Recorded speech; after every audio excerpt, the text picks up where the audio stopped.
Hoje eu vou responder as perguntas que me fizeram no meu Instagram na última semana de janeiro de 2024 e tem muita coisa interessante. Aliás, se você não nos segue por lá, @capital.global e @guilhermebauer.s, segue a gente para poder participar desse quadro nas próximas oportunidades. Dito isso, vamos logo às perguntas. E a primeira delas foi realizada pelo Mati Seroupe, que questionou qual jurisdição, qual país que é bom em privacidade e anonimato. Bom, atualmente não existe mais anonimato em nenhum país. Você pode abrir a empresa offshore, seja lá onde for, ainda assim os dados, nós vivemos tempos em que a colheita deles é muito alta. Porém, certamente, em alguns lugares você consegue mais privacidade do que outros. É o caso, por exemplo, de quem abre uma empresa offshore em St. Kitts and Nevis, São Cristóvão e Neves, que é um país do Caribe que hoje em dia é um dos que menos colabora com as trocas de informações internacionais e colheita de dados das pessoas que abrem empresas por lá. Além de ser um paraíso fiscal onde o imposto é zero e eles realmente privam pela sua privacidade. O grande problema é conseguir fazer a abertura de contas bancárias para essa empresa de Neves, ou melhor, para qualquer empresa que seja de um país que tem aí um alto grau de sigilo. Seja porque muitos bancos não aceitam esses países, são jurisdições queimadas, ou ainda porque na hora que você vai fazer a abertura da conta, os bancos vão querer saber quem é o dono da empresa, o beneficiário final. Aí, talvez, nesse caso, faça sentido você abrir uma conta nos Estados Unidos. Sim, eles vão perguntar quem é o dono da empresa de Neves, mas, ainda assim, os Estados Unidos é um dos países que conta com um bom grau de privacidade atualmente, considerando que eles não são signatários do CRS, Common Report Standard. Por lá, eles têm o FATCA, que tem várias lacunas. Aliás, eu já gravei um vídeo só sobre isso, que eu vou deixar aqui no izinho, que é intitulado Afinal, há sigilo bancário nos Estados Unidos ou não? A dúvida do século, no qual eu exploro mais esse tema. Mas, no geral, uma empresa em Neves pode ser interessante, principalmente se você for operar apenas com cripto, ou se for precisar de conta bancária, tentar aí abrir uma conta em Estados Unidos para a sua empresa de Neves, apesar de que essa não é uma tarefa nada fácil. A próxima pergunta foi realizada pelo F.N. Mendes, que questionou o que é melhor, abrir uma holding ou uma offshore, tendo patrimônio dentro e fora do Brasil. Bom, holding e offshore não necessariamente são coisas diferentes. Holding são as empresas que servem para segurar patrimônio, são empresas destinadas à administração de bens próprios. Pode ser no Brasil, pode ser no exterior. E offshore, nesse caso, significa empresas que estão além das fronteiras do Brasil. Então, muitas vezes, você pode ter uma holding offshore se for uma empresa que você abriu com a intenção de proteger o patrimônio que você possui no exterior. Aí o que faz mais sentido? Ter uma holding dentro do Brasil ou uma holding empresa offshore? Bom, isso vai depender de qual que é o teu portfólio patrimonial. Se você possui uma grande variedade de bens imóveis dentro do Brasil, por exemplo, o mais provável é que faça sentido uma holding brasileira. Agora, se você possui um portfólio mais voltado ao exterior, o mais provável é que faça sentido uma empresa offshore, ali até para fins de planejamento patrimonial, otimização fiscal, planejamento sucessório e vários outros assuntos que nós costumamos tratar aqui no canal da Capital Global com bastante frequência. Aliás, aproveitando a oportunidade, eu não posso deixar de compartilhar com vocês um material fresquinho que nós vamos lançar aqui na Capital Global no dia 6 de fevereiro, na terça-feira da próxima semana, que é o Capital Global Report, os nossos relatórios que auxiliam a você conseguir abrir contas no exterior com privacidade, entre outras questões semelhantes, por exemplo. Aí na tela você está vendo que vai ser a área logada do Capital Global Report. Ele já vai começar com 5 ou 6 relatórios previamente prontos para você poder acessar desde o primeiro dia da sua assinatura. O primeiro relatório é sobre como fazer a abertura de contas bancárias nos Estados Unidos para empresas offshore. O segundo é como que você pode fazer para ter contas na Europa para pessoa física.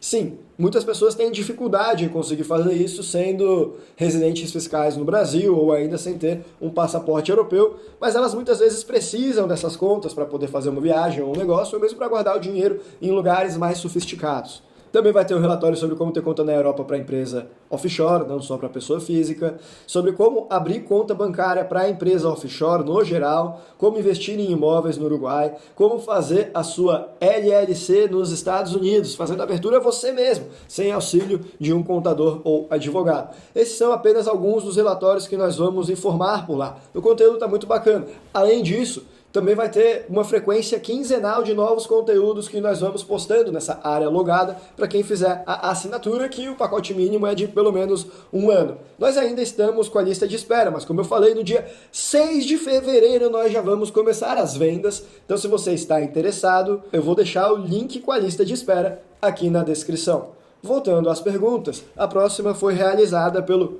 Joque Rocha. Ele questionou se a PL das offshores aprovada afetam as empresas do tipo corporation que estão nos Estados Unidos. Bom, PL é projeto de lei, não é mais um projeto, uma vez que agora já é lei. Sim, foi aprovado. Agora todo mundo que tem empresa no exterior, ou quase todo mundo, precisa pagar imposto de 15% sobre o lucro apurado nessas empresas, ainda que não realize a distribuição para a pessoa física. E ele quer saber se isso afeta as empresas corporation nos Estados Unidos. Bom, a princípio não, porque essas empresas não são empresas em paraísos fiscais, também não são regimes fiscais privilegiados, então se tiver a renda ativa igual ou superior a 60%, não vai afetar. Mas assim, se é uma corporation nos Estados Unidos, ela já paga imposto de 21% sobre o lucro apurado lá para o tio Sam.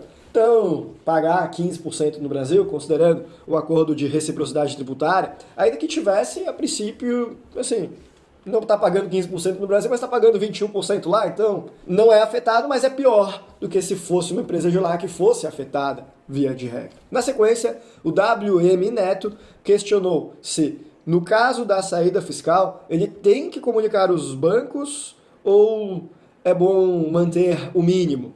Sim, se você faz a saída fiscal do Brasil, você precisa comunicar as suas fontes pagadoras, ou seja, as instituições financeiras nas quais você possui conta bancária. O problema de você fazer isso é que a maior parte desses bancos, eles vão querer alterar o status da sua conta para uma CDE, conta de domiciliado no exterior. E a burocracia para manter essas contas é tamanha que muitas vezes esses bancos vão preferir encerrar a sua conta por conta da sua saída ou ainda repassar o custo dessa burocracia para você. Mas não são todos os bancos que cobram essa fortuna, não. Alguns deles já estão adaptados, já diminuíram a burocracia e podem recebê-lo melhor. Às vezes nem cobram para manter uma conta, então a minha sugestão seria comunicar aos bancos. Aqueles lá que forem querer te cobrar uma fortuna para manter a conta, você encerra. Daqueles outros que for ok, você continua com a conta de domiciliado no exterior. Os nossos clientes da Capital Global, que fazem consultoria conosco, eles têm acesso a mais informações sobre isso. A gente fala na consulta quais bancos, qual o grau de dificuldade para você manter uma conta de domiciliado no exterior, no Brasil, depois de ter feito a saída fiscal. E não são muitas alternativas disponíveis, não.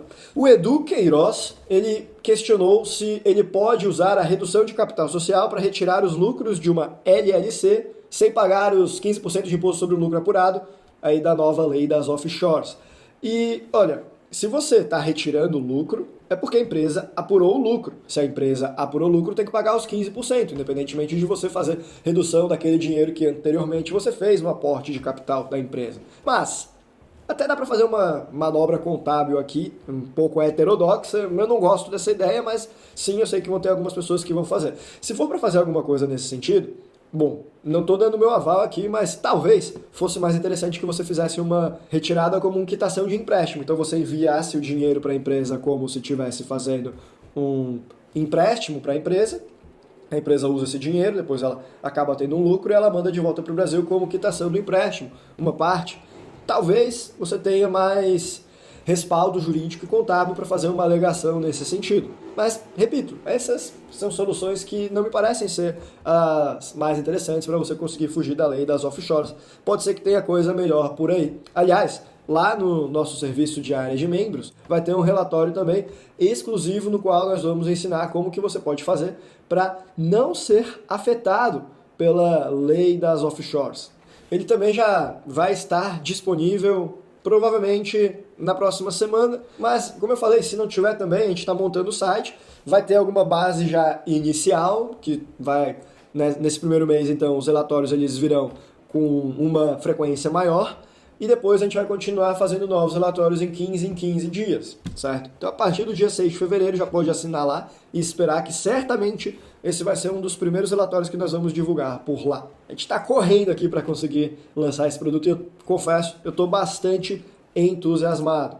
Bom, seguindo aqui, teve uma outra pergunta que, na verdade, fizeram no YouTube, em um dos vídeos que eu postei sobre como que fica imposto em criptomoeda com essa nova lei das offshores, que eu vou deixar aqui no izinho, inclusive, o vídeo no qual eu abordei melhor esse tema, caso você não tenha conferido, mas que eu resolvi trazer a pergunta aqui também porque eu achei ela muito boa.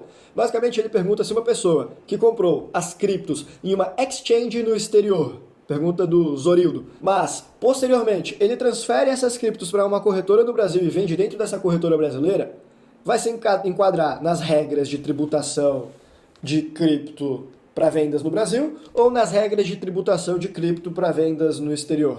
Ou seja, vai ter a isenção de vendas até 35 mil reais por mês, que é a regra Brasil, ou vai ser a do exterior, que é sempre 15%, mas pelo menos dá para compensar perdas. Nesse caso, você tem que olhar onde que foi praticado o fato gerador do imposto, que foi a venda com ganho de capital. Se a venda com ganho de capital se deu dentro de uma exchange brasileira, então seguem as regras Brasil, tem a isenção para venda até 35 mil no mês. Excelente pergunta, até porque complementa o assunto que eu tratei nesse vídeo. Se você ficou boiando, não entendeu como é que é essa mudança, se agora o imposto das offshores vai afetar mais você também que investe em cripto, bom, confere lá esse vídeo que eu deixei no izinho para vocês. Aí a próxima pergunta é da Sueli Botia, que questionou herança, como se livrar desse imposto futuro cobrado pelo governo. Bom, o ITCMD no Brasil, Imposto de Transmissão, Causa Morte ou Doação, tem algumas maneiras diferentes de você conseguir contornar essa tributação. Uma delas é você ir transferindo os teus ativos em vida para os teus herdeiros, sempre abaixo da faixa de isenção desse imposto, que, como é um imposto estadual, varia de estado para estado, mas vamos botar aí, por exemplo, até 80 mil reais por ano você poderia ir passando para os herdeiros com isenção do ITCMD. Outra maneira é você fazer a abertura de uma holding patrimonial. Se for para imóveis no Brasil, uma holding brasileira, por exemplo. Aí você passa os imóveis para lá e depois, agora você não tem imóveis, você tem as cotas da empresa e você pode fazer alguma maneira de transferir essas cotas para os herdeiros que não seja doação, como, por exemplo, compra e venda ao longo do período ou ainda uma doação paulatina, conforme o exemplo anterior.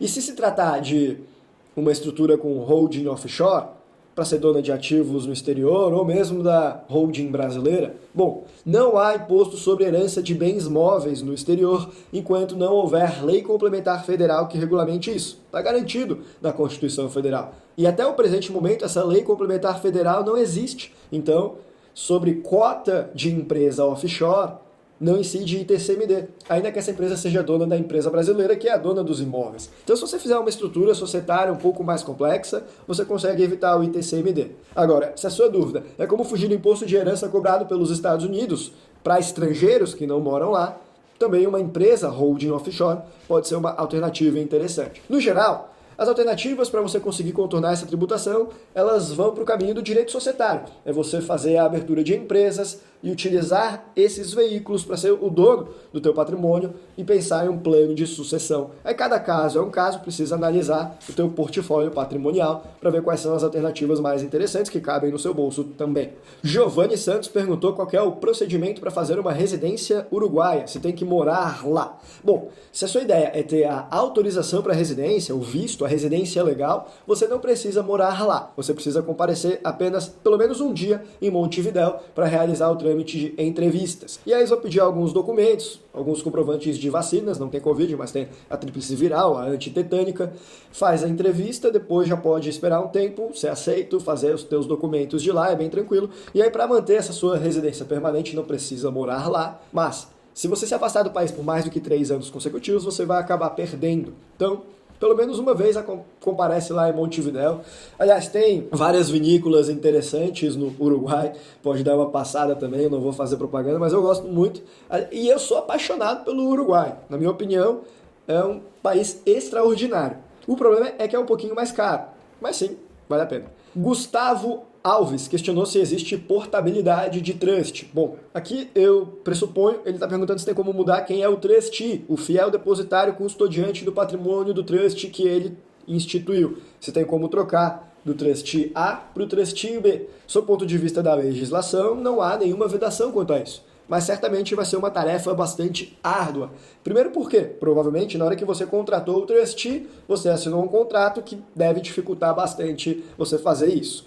Segundo porque, muitas vezes, quando você vai trocar o trestie, você vai colocar alguém que não necessariamente está na mesma jurisdição, no mesmo país do trestie anterior, o que também pode dificultar, uma vez que vai ter uma zona de interseção entre legislações. Então, sim, existe como fazer isso, porém, na prática, embora não seja ilegal, é muito difícil de você conseguir fazer. Se você já achou difícil trocar o seu telefone da operadora A para a operadora B, quem dirá fazer uma portabilidade de trestie? Às vezes é mais fácil você mudar a estrutura de uma maneira diferente, como, por exemplo, botar que o beneficiário do trestie já instituído é um outro trust e mudar as regras, enfim. Precisaria entrar nos documentos de constituição do seu trust para ver certinho aí o que a gente conseguiria fazer.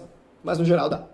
O i.ts, WETS, perguntou se a gente pode fazer um vídeo exclusivo falando sobre teoria das bandeiras e que seria top demais. Bom, para quem não sabe, teoria das bandeiras é justamente a ideia de você fincar bandeiras da sua vida em diferentes países na intenção de conseguir diminuir o peso dos estados sobre os seus ombros. Por exemplo, morar em um país, mas ganhar dinheiro em outro e guardar o seu patrimônio em um país terceiro. Isso é uma maneira que você consegue se proteger de um eventual avanço do Estado sobre as suas liberdades.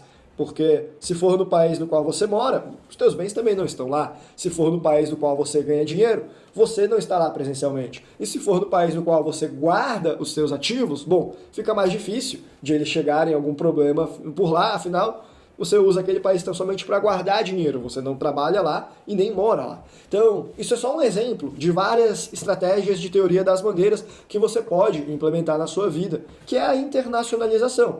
E, assim, fazer um vídeo específico só sobre esse assunto, olha, eu acho que esse canal inteiro é sobre esse assunto, todos os vídeos aqui. Eu posso nunca ter citado de forma explícita, mas o conhecimento que a gente passa aqui é exatamente esse, teoria das bandeiras. Eu vou produzir mais conteúdo específico, então, falando sobre isso. Aliás, eu estou com um projeto aqui para o segundo semestre desse ano, que eu vou botar na prática essas teorias e produzir um conteúdo mais exclusivo sobre esse assunto. Eu não vou divulgar mais spoilers por agora. Não tem a ver com o Capital Global Report, que a gente vai lançar agora no dia 6 de fevereiro. É algo para o segundo semestre, mas que, na minha opinião, vai ser o melhor projeto de criação de conteúdo sobre esse tema já produzido na internet brasileira e mundial, e que eu estou muito, muito empolgado de poder executar isso. Está sendo uma oportunidade incrível para mim. Aguardem cenas dos próximos capítulos, e se você não se inscreveu e não clicou no botão já ali do sininho para receber a notificação, faça isso para não perder, quando chegar o momento certo. Só alguns meses, vamos lá. Leonardo Augusto perguntou se quando eu era jovem eu esperava que chegaria no patamar que eu estou hoje. Pô, muito obrigado, eu não sei que patamar é esse. Mas assim, eu também sou jovem, né?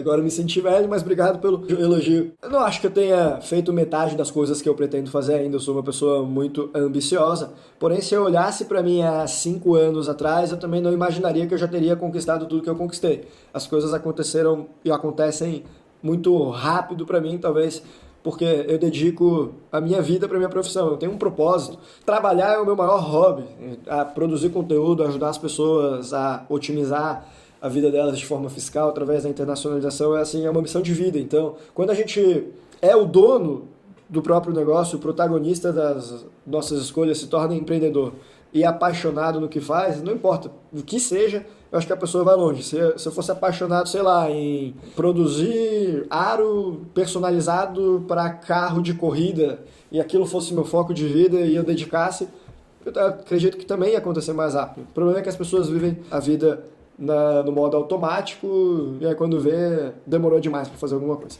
Bom, a Camila T. Costa questionou quais são os melhores lugares do mundo para morar e não pagar imposto sobre cripto em 2024 e complementou, ou quais países pagam menos imposto em cripto do que o Brasil e que seja fácil morar lá de maneira legal. Assim, sempre vem em mente, quando me fazem essa pergunta, o Uruguai e o Paraguai, por causa da proximidade territorial, facilidade para a gente conseguir a autorização de residência, e porque em ambos os países existe o sistema de imposto apenas sobre a fonte de renda territorial, ou seja, o dinheiro que você ganha da fronteira para dentro. E aí, se você está fazendo a venda de criptos de forma offshore, uma empresa no exterior, por exemplo, aí isso aí, a princípio, não vai ser tributado nesses países. Então, ali sempre são alternativas interessantes. Só que não é todo mundo que quer morar no Uruguai, principalmente no Paraguai, que são países, assim, que muitas pessoas acreditam que é trocar 6 por meia dúzia. Ela perguntou também melhores lugares do mundo. E aí, isso envolve um caráter pessoal também. Eu, particularmente, sou apaixonado pela Europa, por toda a riqueza cultural que a maior parte dos países de lá representa. O problema é que, sob o ponto de vista tributário, morar na Europa é o inferno. Então, mas tá. Cripto. Aí eu iria ver Europa, a gente tem Portugal, se você for fazer a venda no longo prazo ainda tem a isenção do ganho de capital. Alemanha também tem alguma coisa nesse sentido. Malta, Chipre, talvez se você estiver no Reino Unido pelo regime do residente não domiciliado. Então, alguma coisa a gente encontra garimpando bem lá. E aí também tem os países do Caribe, no geral não tem imposto, as ilhas ali, né? E Emirados Árabes Unidos, enfim, tem alguns lugares interessantes que depende de quais são as tuas preferências de vida. Se eu fosse uma mulher ocidental, eu não sei se eu me adaptaria em morar nos Emirados Árabes Unidos. Apesar de que, se você ficar na bolha ali de Dubai, talvez seja interessante. E se o imposto for zero, aí vale a pena. O professor, ou melhor, a professora, Franciele Vieira, questionou. Ela falou que morava em Portugal, onde ela continua a ter domicílio fiscal e quer saber como evitar bitributações. Bom, você acaba sendo bitributada caso você tenha a moradia em 2 países diferentes ou renda em um país e moradia em outro. Mas no caso, se você fala Portugal e Brasil, por exemplo, e o seu medo é ser bitributada, bom, acho pouco provável que você seja, se tiver até alguma coisa errada, porque Brasil e Portugal possuem acordo para evitar a bitributação. Então, o que você pagou de imposto lá, você não precisa pagar novamente aqui. O que não significa que você não vai ser tributada em Portugal sobre fonte de renda brasileira ou no Brasil sobre fonte de renda portuguesa. Na verdade, você não é bitributada, não paga nos dois, mas sempre paga onde é mais alto. Então, se o imposto lá em Portugal estiver em 40%, por exemplo,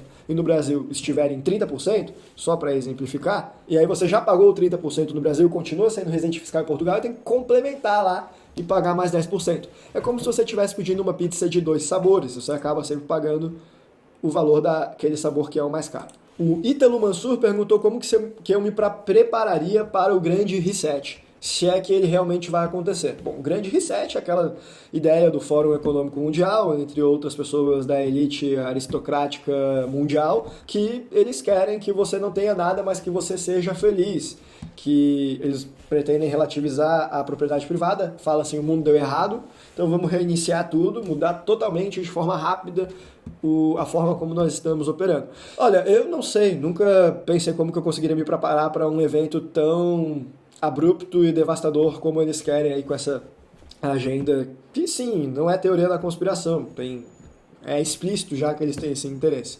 Mas provavelmente eu focaria em teoria das maneiras, em guardar o meu dinheiro longe de onde eu vivo, em um país que seja mais resistente a essas ideias, um paraíso fiscal. Provavelmente eu viveria num país também de terceiro mundo, porque a desorganização desses países dificulta o controle estatal, e numa área rural, no qual eu conseguisse ter maior controle sobre a minha própria vida. Poderia ser, por exemplo, numa área rural bem no oeste do interior do sul do Brasil, ou ainda numa área rural bem no meio do Paraguai, da Argentina, por exemplo, que eu conseguisse fazer uma área autossustentável, que no meu próprio terreno eu conseguisse fazer as coisas e guardasse o meu patrimônio com liquidez em um paraíso fiscal bem longe dali. Eu não gostaria de ter esse estilo de vida, um capitalismo de trincheiras. A gente busca a liberdade e liberdade de escolha, e aí para preservar a liberdade de escolha, de pensamento, eu tivesse que me isolar em uma situação como essa, não seria legal, mas sei lá, né? O futuro às vezes é um pouco assustador. Até falei um pouco sobre isso naquele vídeo perguntando se o Brasil vai virar uma ditadura, que eu refleti sobre o futuro não só do Brasil, mas do mundo. Aí Rafael Tavares, questionou se no nosso curso a gente ensina a abrir empresa nos Estados Unidos e quando que vai abrir turma novamente. Na mesma linha, o AV Santos, ele questionou se a gente pretende reabrir o curso esse ano. Bom, Eu já lancei 2 ou 3 cursos diferentes aqui na história da Capital Global, normalmente eu lanço um por ano, e em 2 deles eu ensinei como que se faz para fazer a abertura de LLC nos Estados Unidos sem auxílio de um contador ou um advogado. Acho que no caso do segundo curso, essa informação foi apenas para quem comprou na pré-estreia, mas nenhum dos 2 está disponível, pessoal. Se vocês querem aprender a fazer sozinho a abertura dessas empresas, no Capital Global Report, eu vou divulgar um relatório que ensina. Aliás, só isso aí já vale a assinatura, porque se você for pagar alguém para fazer a abertura da empresa para você, você vai gastar fácil uns $1.100. Eu sei porque nós fornecemos esse serviço. Se você for abrir sozinho, dá para diminuir fácil para uns $300, $400. Demora mais, tem dor de cabeça, tem risco de cometer erro, mas não há a necessidade de você contratar um profissional se você souber o que você está fazendo. Então, algumas pessoas vão preferir estudar, aprender e economizar. O ruim é que é difícil achar essas informações na internet, exceto se você for num conteúdo pago. Aliás, ali a gente vai fornecer isso para vocês também. Então, vou deixar o link novamente da lista de espera, tá na descrição. Aliás, vou lançar também um QR Code, tá aí na tela, tá, pessoal? E se eu pretendo reabrir curso esse ano, bom, eu vou ter um projeto bastante inovador para o segundo semestre, conforme eu adiantei. Não vai ser exatamente um curso, mas vai ser um material bastante exclusivo, então não vou dar mais spoilers, mas por hora, não sei se no primeiro semestre vai ter curso não. Estou analisando se eu faço alguma coisa mais voltada a cripto ou a segurança patrimonial para o primeiro semestre, mas ainda não há nada definido. O que a gente tem é o research para esse primeiro semestre, com certeza, essa semana, e no semestre que vem um projeto que a gente está roteirizando. A minha ideia é conseguir produzir o máximo de conteúdo possível, só que nós temos uma demanda gigantesca de clientes aqui na Capital Global, estamos expandindo a equipe, eu pessoalmente também faço boa parte das consultorias, tem mês aí que eu chego a fazer 7, 8 consultas por dia, e aí além disso, produção de conteúdo, treinamento de equipe, o pós-consulta. É normal eu me ver trabalhando 12, 14 horas por dia, trabalhando fim de semana, aí eu fico com vários projetos que eu preciso criar um cronograma para executar, então certamente vão ter 2 esse ano. Eu quero fazer mais, tomara que eu consiga. Minha esposa que vai me matar, porque eu vou estar trabalhando 18 horas por dia, mas como eu falei, eu amo o que eu faço. E daí, na sequência, o Melgaco, desculpe se eu falei errado, questionou qual é a forma mais barata de ter uma segunda residência fiscal para venda de Bitcoin sem impostos. Bom, mas teria de fazer a residência em algum país como Uruguai, Paraguai, por exemplo, ou ficar com residência fiscal em lugar algum, mas não adianta ter uma segunda residência fiscal se uma das suas residências fiscais for justamente o Brasil. Ah, sou residente no Brasil e em Paraguai, por exemplo. Aí o Paraguai não vai cobrar imposto sobre a minha venda das criptomoedas. Mas o Brasil vai. Não é porque você vendeu com a sua identidade paraguaia, por exemplo, que você não precisa declarar no Brasil. Se você ainda é residente fiscal no Brasil, precisa declarar e aí vai cobrar imposto. Então, o melhor mesmo seria fazer a saída fiscal do Brasil. Aliás, esse é o mais importante.